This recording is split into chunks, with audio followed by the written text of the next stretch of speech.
Nagulat ako. Umpisa na. Magandang gabi sa inyong lahat, mga boss, chief, amo, sir. Kamusta po kayong lahat, mga kababayan? Alas 8:49 ng gabi sa Pilipinas. Ito po yung saktong itinakda nating oras para po umpisahan ang ating live, mga kababayan. At syempre po, mga bossing, hindi na naman po tayo na late ngayong araw na ito o ngayong gabi na ito. Kaya po, kung gusto nyo nung vlog o nung vlogger na hindi po nalilate, mga kababayan, ay nako, dapat pindutin nyo na yung subscribe button upang sa ganon kayo ay laging ino-notify ni YouTube doon po sa mga vlog na walang ka-late-late, doon po sa mga live na walang ka-late-late ho, mga bossing. Sino ba yan? Wala pong iba, kundi po si Mark Ramos, mga kababayan. O, di ba? Sabi ni, tingnan mo, ginatungan pa ni Chaycher. Hindi po siya late, super late. Ikaw naman, iniangat mo na nga ako tapos ibinagsak mo pa ako. Grabe ka naman dyan. Ayan po. At syempre mga kababayan, dahil nga po late kayo, isa-shoutout ko na po kayo. Ano po, nandiyan si Ma'am Viola G, si Alonly TV, nandiyan din si Rosewin Isidro, si Ma'am BG Badjola, Aurelia Adena, nandiyan din si Noriel Mariano, si Alonly TV ulit, buong Cereza Force family. For sure, nandiyan din sila Ma'am Chris Rose, sila Ma'am Neng Gigi, si Jonas Benavides, nandiyan din po si Mary Ann. Sino pa nandiyan sa taas? Si Marge ng Cereza Force, si Ma'am BG Badjola. Ang dami nyo dyan sa taas. Sino pa sa taas?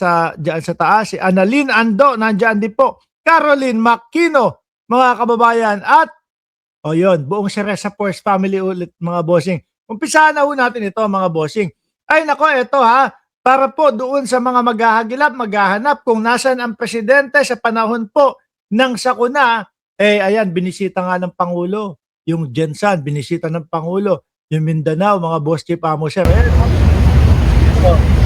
Ito po ay ngayong panahon po ng pagkatapos ng lindol na naganap.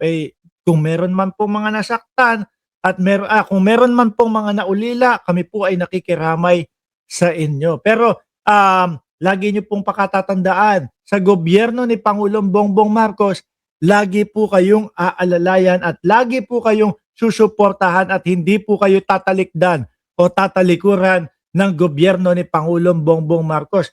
Pati nga yung isang yung nakita ko doon dito sa balita, pati yung isang munisipalidad na nasira, kumbaga, nag-donate na si Pangulong Bongbong Marcos upang agad-agad na makumpuni yun pong munipasilidad nila o tinatawag na munisipyo ho in Tagalog, mga kababayan. Ayan Kaya wag nyo nga hanapin, magsasabi na naman kayo, mga DDS, nasaan ang presidente? Bakit pinapabayaan yung mga yung mga biktima ng lindol? Nandyan po mismo ang ating presidente. Kumikilos, gumagalaw, nagtatrabaho po, mga kababayan. Meron nga akong iba, meron akong kakilala na iba ho, mga bossing, chief, amo, sir. Mismo yung syudad nila na apektado po ng lindol. Pero wala sa Pilipinas. Yung mga kampo ho, yung mga kampon po ng mga DDS, mga kababayan. Di ba ang tumatayo na mayor dyan sa Davao ay si Baste Duterte? Dahil nga po yung tunay na mayor, mga kababayan, ay naging karton at yun nandoon sa loob ng The Hague. Di ba si Mayor Baste ang mayor dyan sa Davao, mga bossing? Di ba? Ngayon, pwede ba kaming magtanong, nasaan ang mayor ninyo? Ano ang ginagawa ng mayor ninyo?